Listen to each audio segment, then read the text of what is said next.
এগরাতেও একই রকম পরিস্থিতি, জমা জলে নাভিশ্বাস। এগরার পরিস্থিতি পরিদর্শন করেছেন স্থানীয় বিধায়ক দিব্যেন্দু অধিকারী। এলাকায় গিয়ে তিনি খোঁজ খবর নিয়েছেন, স্থানীয়দের সঙ্গে কথা বলেছেন এবং প্রয়োজনীয় ব্যবস্থারও আশ্বাস দিয়েছেন। প্রশাসন ইতিমধ্যেই বিভিন্ন জায়গায় প্রয়োজনীয় ব্যবস্থা নিচ্ছে, ত্রাণ পৌঁছে দেওয়ার কাজও শুরু হয়েছে। সেচমন্ত্রীর বক্তব্য শুনছিলেন দিব্যেন্দু অধিকারী, এগরার বিধায়ক। তিনি এগরার এই জলমগ্ন এলাকা পরিদর্শন করেন।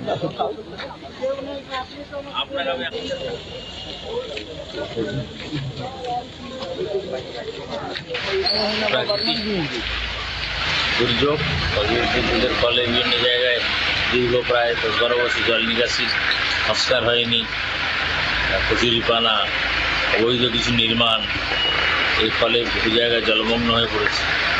তা আমাদের রাজ্য সরকার দ্রুততার সাথে হস্তক্ষেপ করছে এবং আমরা জনপ্রতিনিধিদেরও কাজে লাগিয়েছি।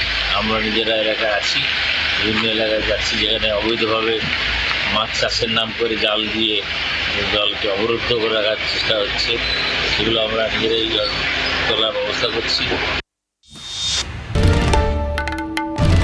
বাংলার আওয়াজ, বাঙালির আবেগ, জি 24 ঘন্টা।